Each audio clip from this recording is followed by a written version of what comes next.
Welcome to a celebration of free speech, discussing oral arguments in 303 Creative versus Elenis. Please welcome Sarah Parshall Perry, Senior Legal Fellow in the Heritage Foundation's Edwin Meese III Center for Legal and Judicial Studies. Well, good afternoon to everyone, for those of you who are in person and those of you who are joining us online.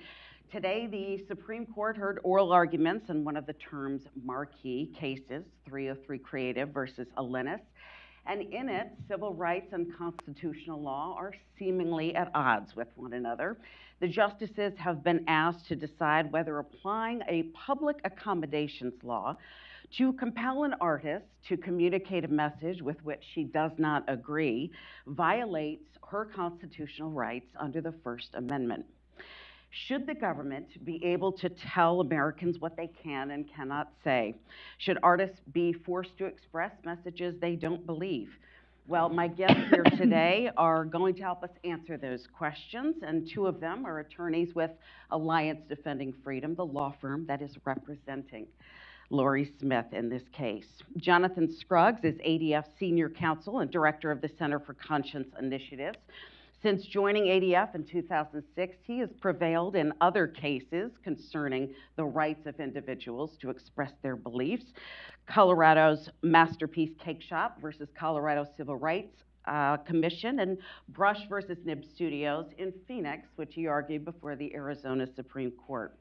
Erin Hawley is a little banged up, but not much worse for wear. She is ADF's Senior Counsel to the Appellate Practice Group, and before joining, practiced big law at multiple different firms. She's litigated extensively before the U.S. Supreme Court, worked at the DOJ as counsel to AG Mike McCasey, and was an associate professor of law at the University of Missouri. Of perhaps most interest to our group, she is also a former law clerk to U.S. Supreme Court Chief Justice John Roberts. Roger Severino is Heritage Foundation's Vice President of Domestic Policy. He has joined also the Ethics and Public Policy Center as Senior Fellow in 2021, where he continues to this day. Before joining EPPC, he was Director of the Health and Human Services Department, Office for Civil Rights. He also served from 2017 to 2021, the longest serving OCR director of the past 3 decades. He's a former trial attorney for 7 years at the U.S. Department of Justice. So let's begin. For my panel, because all of you will have different impressions, we heard some very powerful commentary. We heard some fireworks, and we heard a lot of hypotheticals. What are your impressions about today's oral arguments? Well, I'll start. It was long, and that was my impression, but it was really fascinating. I'm sure everyone listening was fascinated by all the hypotheticals. The ones about, I think, some mic drop moments when Colorado is saying you can compel the speechwriter, right, or can compel the LGBT group to create the website promoting the Catholic group's view of marriage, right? I think those are powerful ones that should resonate. I mean, of course, you've got to deal with the opposite hypos too. But at the end of the day, I think the underlying message for everybody was, wow, when it comes to free speech, it's scary when the government can force people to say views they disagree with. And the limiting principles there should be concerning, outside the public accommodation context, inside of it. So that was kind of my overarching takeaway. Erin, as a former clerk to the Chief Justice, was there a particular line of questioning from him that you saw was maybe critically important to a potential outcome in this case? Yes, I think in particular, the Chief Justice wrote the decision in Fair versus Rumsfeld, and that case involved the Solomon Amendment, which required law schools to allow military recruiters on campus. And what the court said in that opinion is that access to empty rooms do not speak. So there wasn't a lot of speech involved in that case. And the chief made clear that he thought that situation was very different from the situation in which Lorie has to affirmatively imagine and create with her own heart and hands a message and publish it on a website. I'm glad you brought up that case. That was a case that Colorado's relied heavily on in oral arguments. But ADF has relied on a different case that I would love for you to discuss, Hurley versus Boston LGBTQ Association, a case from 1996 about expressive conduct in a parade and the ability to include or not include participants in that parade. Can you talk a little bit about how that applies in this case? Sure. So Hurley really is on all fours with this case. As in Lorie's case, Massachusetts was trying to use a public accommodation law to force the Boston Parade organizers to include within their parade contingent a message with which they disagreed. And the Supreme Court said speech is different, that you cannot compel individuals to speak against their conscience. That's what we've protected all the way back from the Barnett sisters, who the government couldn't force to say the pledge, that this is sort of fundamental principle of self-government, and as John said, it's a scary principle when you have the government mandating orthodoxy and saying what you can or cannot say. Let me add a couple, I think, interesting facts about Hurley. So it is an exact same law, type of law. And so what was actually being compelled there, right? So the LGBT group wanted to put up a banner with their name, just their name, while other groups were putting the names of their groups. So you can see an immediate parallel to some of the hypotheticals that were floating around about, well, what if we just change the names? It's no big deal, no harm, no foul. Well, just the names were changed in Hurley, and the Supreme Court, in a 9-0 decision, said you can't do that. So I think there are really some strong parallels to that case, and obviously it's one we relied on in our briefing and our argument. Roger, what's at stake in this case? How would you distill it down to sort of its critical elements that our audience members would care most about here? If you take the broader forces at play, there was the underlying question of, is this the same as race, right? Public accommodations law, when we think about it and why civil rights laws apply to it, is because of racism, right? The civil rights struggle and the separate water fountains and bus stations, all of that. So Alito asked Colorado specifically, so is it fair to compare people who are against same-sex marriage to people who are against interracial marriage? And the Colorado Solicitor General said, yes, it was, right? And that's the game right there. Try to compare people, larger people of faith, but not exclusively, who stand for the same beliefs that President Obama had, President Biden had just a few years ago, and equate those beliefs to racists and bigots. That's really what's at stake in the larger picture of things. And it was interesting because then the U.S. Solicitor General's office did some damage control. And they said, no, we don't actually want to equate people who believe in against same-sex marriage to racists, right? But the game was up. The mask was off. We knew what's really going on, what's at stake. And that explained a lot of the hypotheticals. And there were some really interesting ones, right? If you ever followed Saturday Night Live and Stefan, this place had everything, right? So you had a hypothetical of a African-American Santa Claus in the department stores, and asked what if they had to have a kid wearing a KKK costume on the Santa's lap, or JDate, which is a website for Jewish people, and Ashley Madison. And then you had Ketanji Brown Jackson bring up a hypothetical about It's a Wonderful Life, and a photographer who wants to make it some sort of like allegory of white supremacy and say only white people in this It's a Wonderful Life photography business. It bordered on bizarre sometimes, but it was all about the hypotheticals and which hypothetical was going to win out. And that's why KBJ and others kept pushing the race angle. Isn't it like, well, race is different. Even Obergefell said race is different than people who believe in one man, one woman marriage.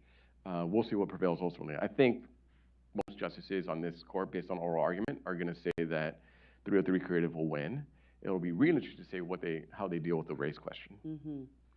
So this is the exact same law, the Colorado Anti-Discrimination Act, that Jack Phillips of Masterpiece Cake Shop was charged with violating, and he's been up to the Supreme Court multiple times. His journey is still not finished. But in this unique situation, Lorie Smith she's filed what's called a pre-enforcement challenge, and the first line of questioning seemed to be dedicated toward making sure she had standing to actually bring the suit, because there was no same-sex couple seeking a custom website. Does she have an issue with standing?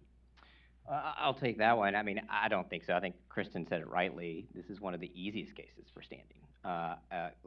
So Lorie, obviously, same state as Jack Phillips. She's been on the front row of seeing how Colorado has enforced its law for 10 years, and it hasn't been very friendly to people of faith like Lorie. So there's just no doubt that there's a credible threat of enforcement. And then we add on some other things.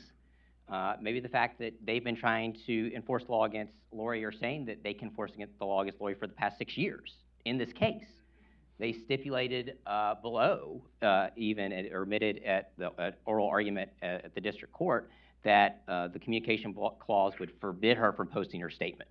So I just don't see how there's any basis in saying. In fact, the courts below are unanimous. The Eighth Circuit Court of Appeals, the Arizona Supreme Court, all found standing in similar situations. Because she can't operate her business, she can't say what she wants to do, she can't create websites without without violating the law as Colorado understands it, and that would trigger all these penalties. Aaron, what's your perspective on some of the particular factual distinctions that were made? There seems to be a theme of making that distinction between what is pure, for example, sales or conduct, and what is speech. So here, she's clearly selling a service, but it expresses a marriage. It expresses the approval of, the celebration of a marriage. Where does the line? So I think that's a major point of contention between the parties. And if you look at Colorado's argument, what they're essentially saying is that if you open up a business in America, you lose your First Amendment rights. They say that if you open up a business, you're a public accommodation, and thus the government can tell you what to say. In response, Lorie says no, the First Amendment applies. And I think the court was really concerned with Colorado's broad construction of the law of public accommodations. And of course there's hard hypotheticals, but the court always has to decide the line between speech and conduct. That line is not hard in this case. In a case called Reno, the Supreme Court said that websites are speech. They have words, they have pictures, they have hand-drawn graphics in Lorie's case. So we clearly have a speech here. Colorado even stipulated to that. So this is an easy case from that perspective. There will be harder ones, but Lorie's clearly speaking through her website. Yeah, and maybe to jump on that, you see that dispute, or some people seem to be confused about what's the actual service, or what does the website look like? Right. And like Aaron was saying, I think Justice Gorsuch's questions brought this out. Like, hey, why don't we look to what was agreed upon and read the stipulations? There are over 100 stipulated facts, which means basically the state of Colorado agreed. They didn't have to agree. They could have said, no, we disagree with these facts. Right. Right. And the true facts are every website she creates is expressive, contains text, words, images, tells the couple's love story. We put, for example, she put a mock kind of website that Justice Sotomayor read. We can probably talk about that. So it's pretty hard to say that words and photographs about a marriage is not expressing something. Yeah, and that was, I thought, very interesting because Colorado was stipulating to the very thing that caused their argument to weaken, right? So if there's a custom element to every website, it's clear she isn't just performing what's called by Sonia Sotomayor a plug-and-play website service, that she really does involve her artistic abilities in every creation. I thought it was very interesting, and Roger, I'd love to get your perspective on this. It was clear from Justice Gorsuch's line of questioning with Attorney Olson that he is no fan of how Colorado has been treating people of faith. Talk a little bit about, Roger, if you would, the history with Jack Phillips and his own battles trying to be essentially an artist with integrity while at the same time not running afoul of Colorado law. Yeah, this is the Masterpiece Cake Shop case, the Baker case. After Oberger fell, there was a question of, okay, how far does it go? Is it going to be a live and let live type of situation where you have same-sex marriage civilly recognized, but if you disagree, you'll be left alone? Turns out you won't be left alone, and you'll be hounded, usually through public accommodation laws. So if you engage in a business, can you take your faith beliefs with you? And in that particular case, that was a free exercise case. This one is free speech. There, he could not, in good conscience, participate in a custom cake that would celebrate a same-sex marriage. That was pretty clear what it was. He won that case at the Supreme Court. Now, it wasn't as broad a decision as we would have liked. There was some indications of animus on the part of Colorado from the anti-religious statements, comparing them essentially to Nazis. And you know, when you pull the Nazi card, you're usually losing. But they pulled it out, right? And then, so the question is, what if they weren't so foolish to put it on the record? Those sorts of things. But even so, he won there. Of course, the activists kept going after him, and then they asked him to bake a gender reveal cake for transgender, you know, can't remember the details, couple, et cetera. But it was a transgender cake, right? So they didn't know such a thing existed, but they wanted one custom made. He, of course, declined, and now he's being hounded again. And Justice Gorsuch mentioned that he was required to undergo re-education by the state of Colorado the first time around. That was part of the deal when he was found in violation of the public accommodations. He'd have to do re-education. And the Colorado attorney pushed back, but Gorsuch was like, no, that's what it is. It's re-education because it's this propaganda that where the state, once it has the power and the authority, and it says my way or the highway, that's what ends up happening. We start looking like authoritarian states when you have wrongthink. And again, this is ultimately what it's about. It's not just live and let live, it's you must think the way the government wants you to think. And that's why this case is so important. Must you not only undergo re-education, must you mouth it with your own words or create something with your own hands that contradicts your very beliefs? Aaron, I have a question for you. In their brief, the state of Colorado talked about its modifications to the Colorado Anti-Discrimination Act, or CADA, and they've said, well, we're now more protective of different, essentially religious perspectives or different philosophical beliefs. How do you answer that CADA is more protective now of differing opinions than it was before? Well, so long as those opinions aren't those of Lorie. And I think we saw this throughout the argument.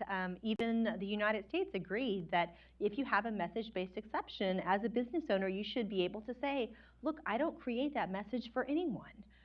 They said that with a straight face, and that's precisely what Lorie asked to do. Lorie creates websites for all sorts of people from all walks of life. She has LGBT clients, but her religious beliefs are that marriage is simply between one man and one woman, so she can't create a same-sex website. So I think Lorie's case fits precisely within the United States sort of message-based protection for speech, and I think the court will go that way. I think it was interesting that Gorsuch said it's not the who, but the what. And that was really, for me, I think one of the most compelling takeaways because it really distilled the case down to its essential elements. She serves everyone equally, but in the transmission of a particular message related to her beliefs on the sanctity of marriage, that she cannot do. And I would love your perspective, Jonathan, on the fact that there were some hypotheticals presented on heterosexual couples coming to a marriage with differing backgrounds. Yeah, and I think you saw, Justice Barrett asked some of those questions, and eventually Colorado had to concede, yeah, we would compel that. You know, if an LGBT group or couple, you know, they wanted to promote only, you know, LGBT weddings or marriages, that the Colorado could compel them to say something different. And I think that's exactly the problem, right? And to go back to, maybe quickly to go back to Aaron's point, the key thing here is Lorie won't speak certain message for anybody.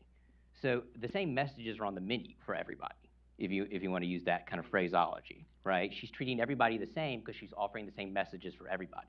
Just like that LGBT, you know, business that was concocted, or the, you know, another example is just religion. Think about the religious examples that were coming up. You know, if a Muslim, you know, calligrapher or poster designer says, I'm not going to create any messages inconsistent with Islam, that doesn't mean the government can force that Muslim calligrapher to write something promoting Judaism, right? Because that calligrapher won't do that for anybody. Mm-hmm. That's the exact same as the speechwriter, as Lorie, as all these examples, which just highlights it really is about the message. It's not about the messenger. So, question for the panel. One of the things I'm curious about is sort of what the implications of this decision might have on pending legal challenges and the notion of censorship or compelled speech in other contexts. What might the landscape look like one way or the other, depending on how the court rules in this case? Well, I'll keep talking. I know I talk too much. I'm a lawyer. Uh, so obviously, we have a lot of the cases that are very similar. They're still pending involving photographers.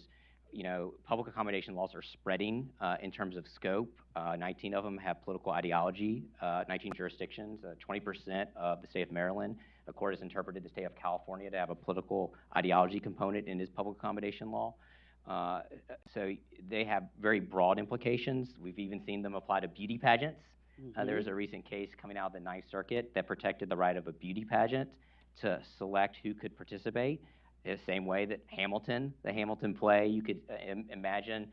In fact, I think a while back, the state of New York or city of New York sent a threatening letter to the Hamilton play, warning them they might be in violation of the city public accommodation law, if I remember that correctly. But we've seen, for example, there was a lesbian baker in Detroit who was requested to create a cake that said homosexuality is an abomination, right? Could that lesbian baker be forced to put that on a cake? Under Colorado's theory, I think probably so. Yeah. So it starts there, but of course goes into many other avenues of law. Anytime the government comes to court and says, look, we've got a compelling interest to protect people, invoking the kind of anti-discrimination norm, this case could affect that. How valuable is free speech? How valuable is the right to disagree and to hold firm to your convictions? And that goes to a lot of different areas. And I think a big question is status versus conduct versus pure speech. Those were three big issues that were discussed, and the scope of public accommodations. The Solicitor General for the United States said that it is inextricably intertwined when you have a same-sex union, that it is based on the status of the participants in that you can't separate it. Whereas a lot of people would say, no, you can separate it, right? The union itself is expressive and it's sending a message and it implicates beliefs. It's not just a person's status.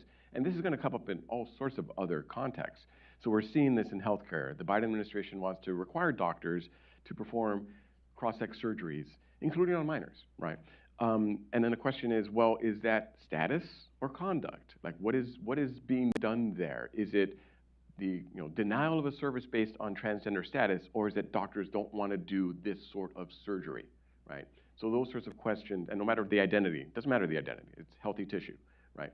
These are the sorts of questions, some of which came up in the speech context, that I see have much application further down the road. We just had the unfortunately named Respect for Marriage Act that just passed the Senate, and there, again, it's equating same-sex marriage with interracial marriage, right? And then the question is also going to be, okay, is this so inextricably intertwined that any dissent from same-sex marriage is equivalent to races, and what's going to happen for those who disagree? So I think big thing to look out for is whatever happens, and I think Through Creative will win, what is going to be said about the merits of those views? Is it simply going to be, it's just pure neutrality, anything goes, or will they, knowing the context, say something about, like Justice Kennedy said, these are decent and honorable people holding decent and honorable premises on marriage. It's different than race. I hope they go out and say that.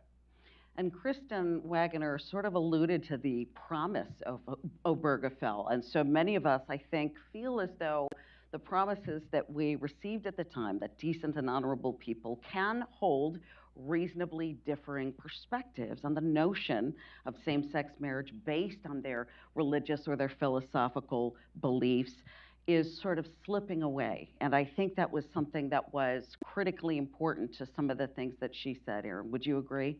Absolutely. And if you look again at the history in Colorado, I think it was 24 days after the Masterpiece decision came down that they sued Jack Phillips again. And just this sort of continued onslaught against people who disagree with Colorado's view of marriage. And the Solicitor General of the United States sort of pointed to this parade of horribles that might happen if we allow free speech. But to me, the much more frightening thing is to allow government to decide what we can say and what not to say. It really is foundational to our ability to self-government. It anchors all of our rights to free religion, free association. Everything else depends on the ability to speak and say according to our own conscience. So one of the arguments that was advanced by Colorado is that it has a compelling interest in eliminating the dignitary harm of discrimination. What do you think the court is likely to do with that argument? Because it is sort of a finer point on precisely the issue to which the state of Colorado is hoping to get.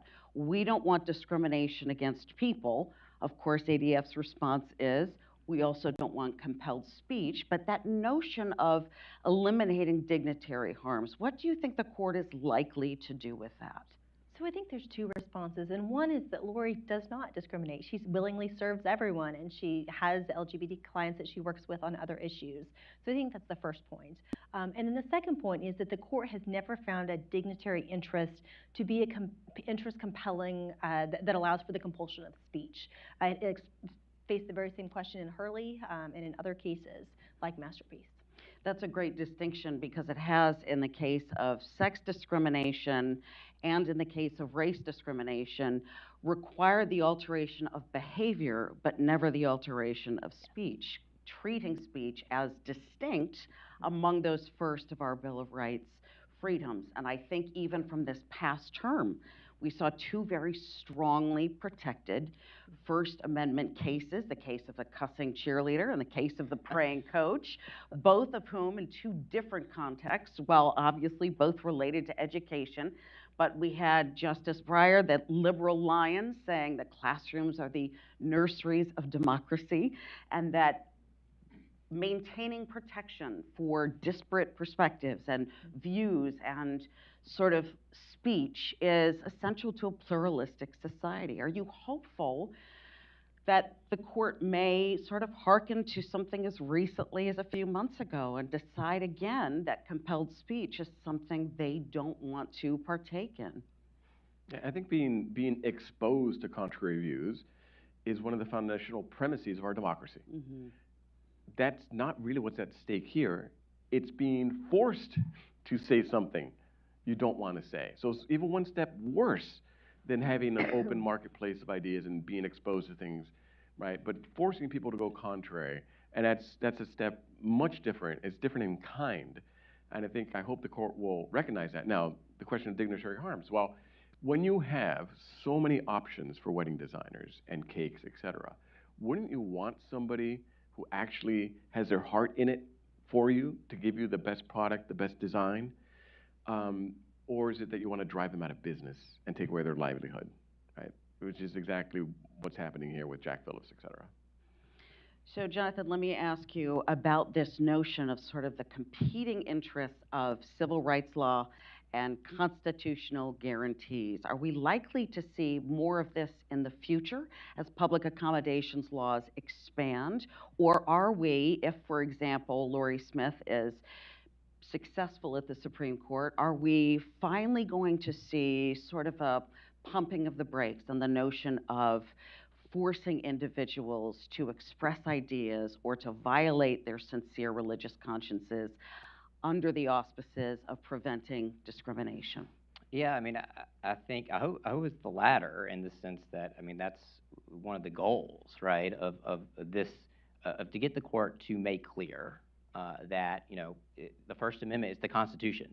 A statute doesn't trump the Constitution, is the bottom line. And this is a win-win scenario, I think. As we noted before, it's not like we don't know what's going to happen here. Other states, 20 states, have adopted our approach, and it's been okay. They've protected message-based objections and stopped status discrimination, Mm-hmm. right? The world hasn't ended. We've won cases at the Eighth Circuit, at the Arizona Supreme Court, and elsewhere. And so, we shouldn't jettison our rights to free speech, today, just to accomplish certain goals that are not, within the framework of the First Amendment. So I think there's a win-win option out there. There were a lot of sort of parades of horribles taking place in the hypotheticals, one of which was specifically related, as we mentioned briefly before, to the race issue.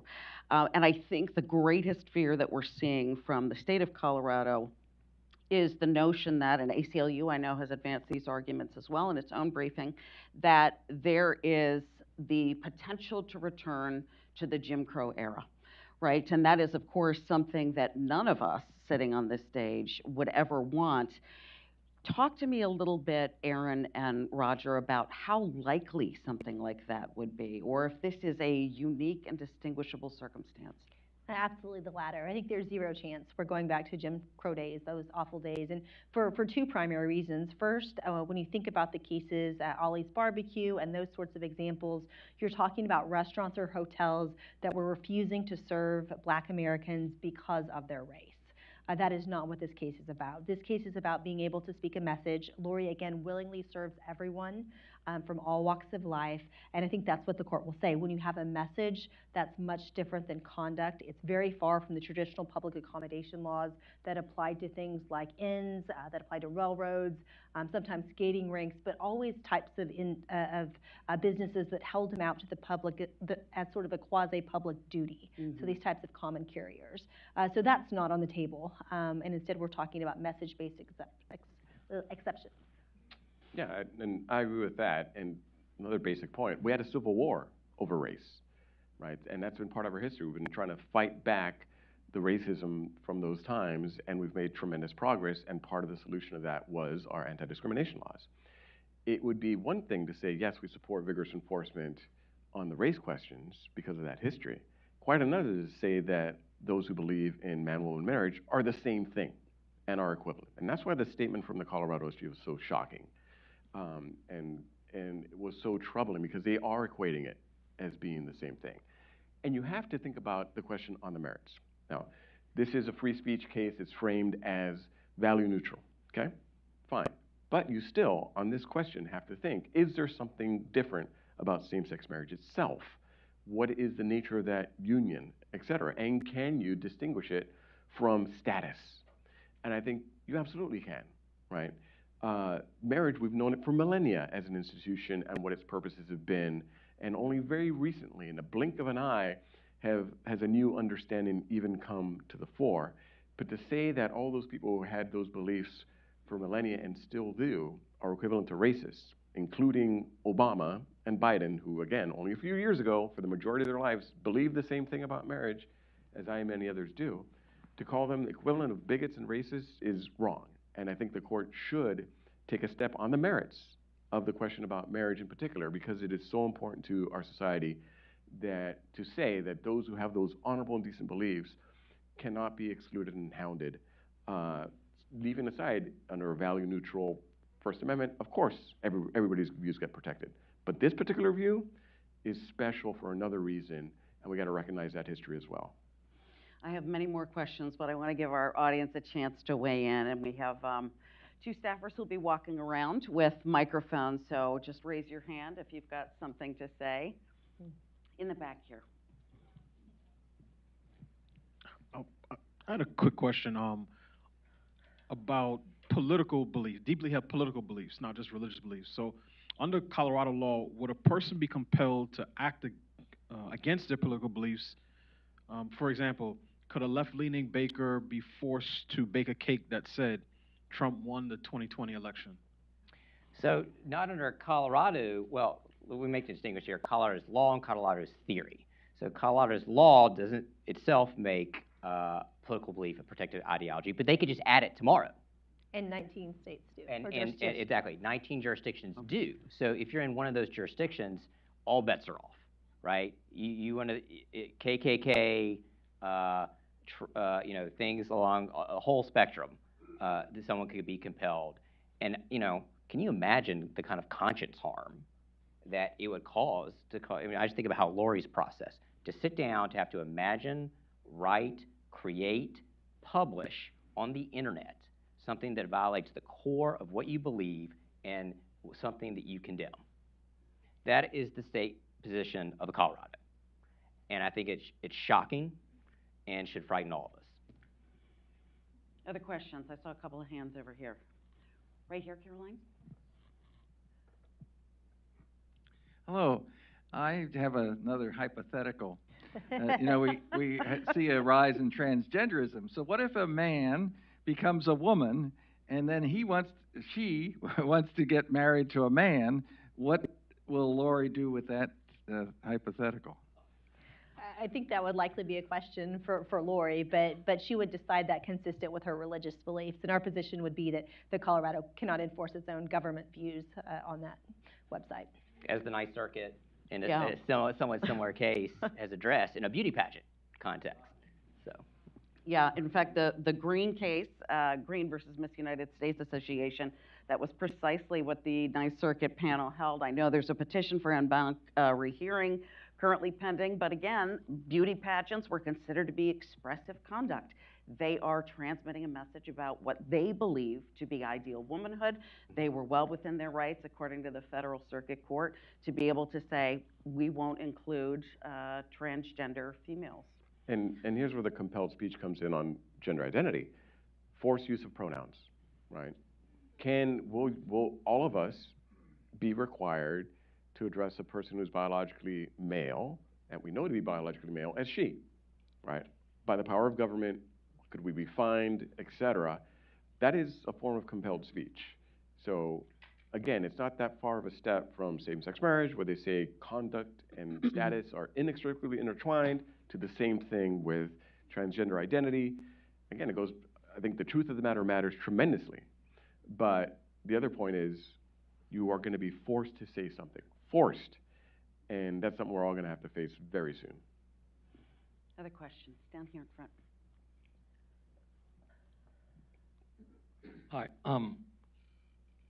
The Bostick decision redefining sex, what potential negative or other evil arguments could the other side make that may impact on this? Not that I want to give them any ammo or ideas. I mean, they're unfortunately, the other side is just as smart as we are. But anyway. Well, I can offer my brief thought, and then I want to hear from people who are actually litigating in this space. Bostock was limited to employment discrimination and only employment discrimination, and the court was very careful to limit its rationale. But again, we didn't have the intersection of the First Amendment and anti-discrimination law. And in fact, when Gorsuch wrote the opinion, he said distinctly, RFRA, Religious Freedom Restoration Act, is not before us. That wasn't a claim that was raised at the Supreme Court level. So we have yet to see how that will play out at the highest court. yeah, I totally agree with that. Of course, that didn't stop Colorado from citing it in their briefs and the Department of Justice from citing their briefs.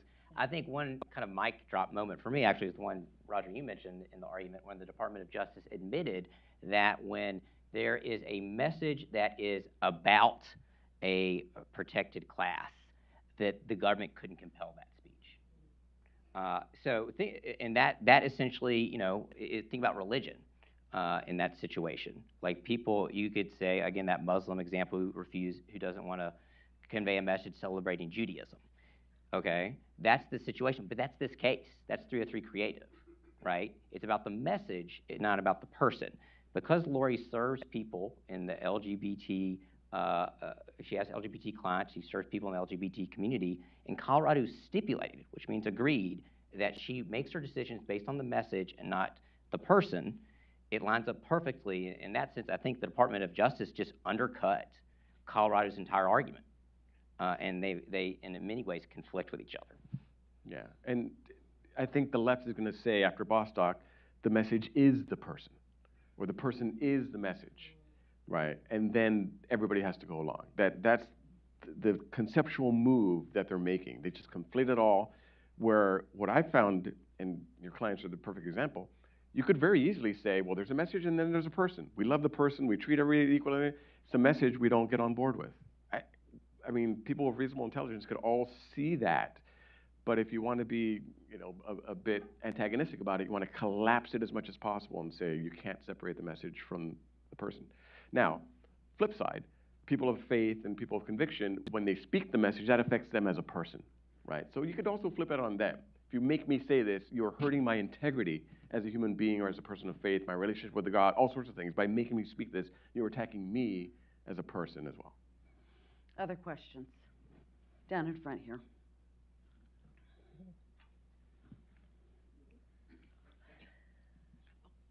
I'm just curious as to your thoughts about the two legal teams in presenting their cases as far as the quality of their arguments and the persuasiveness, if you could compare and contrast them.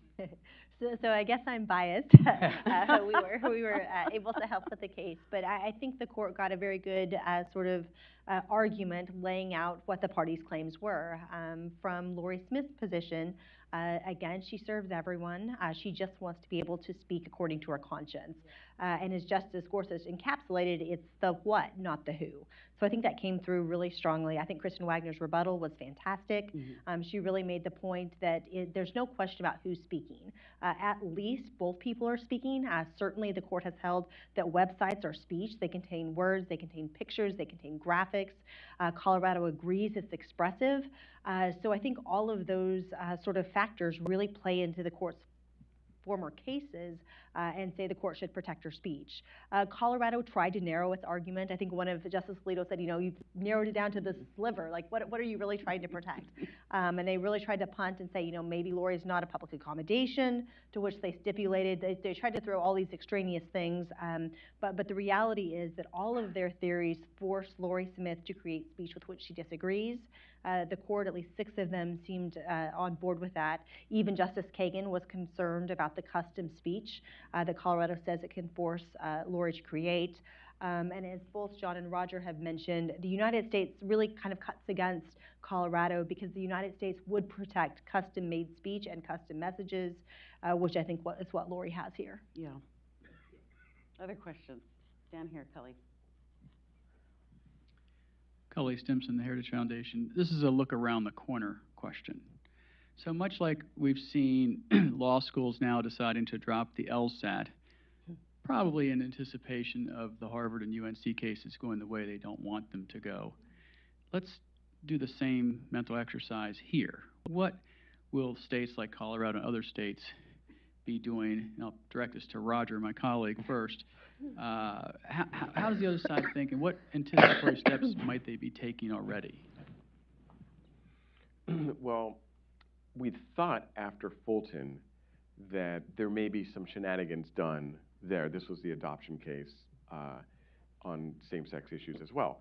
There we saw Philadelphia back off, right? The court left them some wiggle room to try again and take away exceptions and make it a flat rule. They didn't.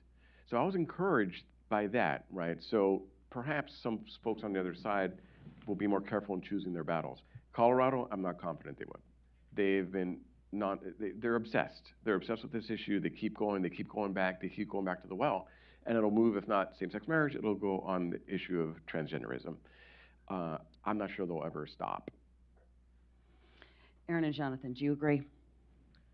They've certainly aggressively pursued Jack Phillips and everyone else with that view. Yeah. One more question. J.P. Oken. I'm wondering, where are the lines as citizens with the idea of concept, your rights are from your creator, on a moral authority, regardless of sex and union, if it's a naturalism versus a mind of God? How do you have a right to object to it being not in a work moral authority with the union? So is there a naturalism versus rights from God, religious liberty? So I think you could have 2 potential claims. One could be a free exercise of religion claim. That case was in the lower courts, but the Supreme Court did not grant review of that question.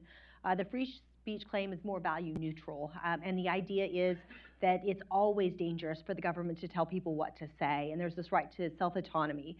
Justice Alito said in Janus that compelling people to speak against their conscience is always demeaning because it betrays their convictions.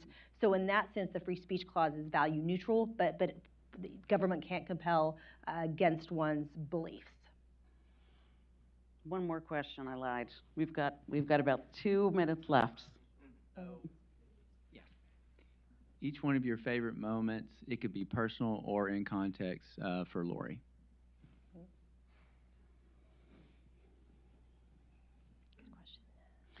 I would say during oral arguments, for me, it was the fiery exchange between Gorsuch and Olson on the fact that they had to send Jack Phillips to re-education camp. So this was sort of a nod to the fact that he knew for Colorado that the jig was up.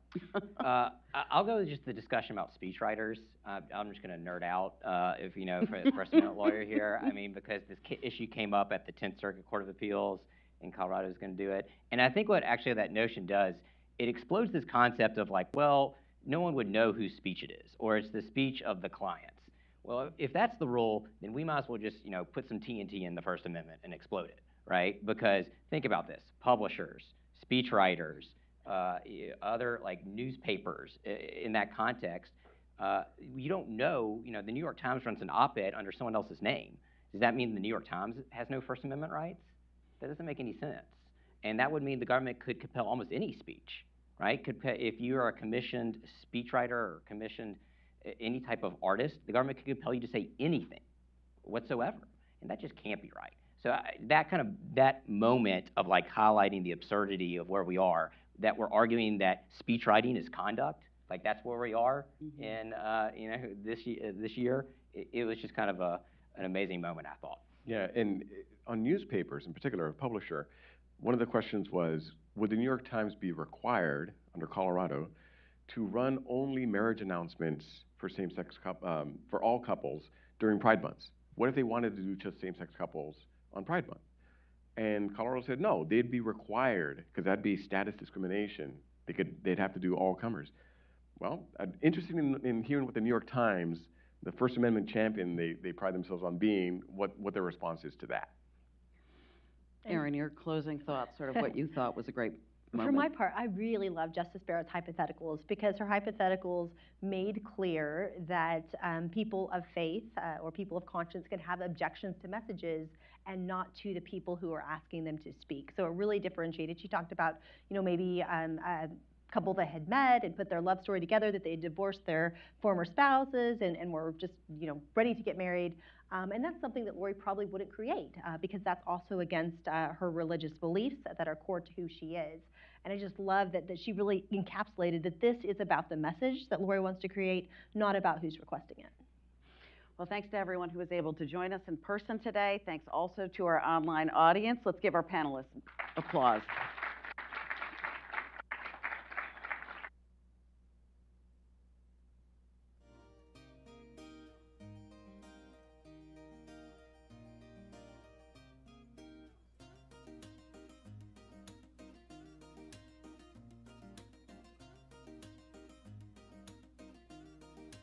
Just sat there and continued to talk. I had so many more questions, but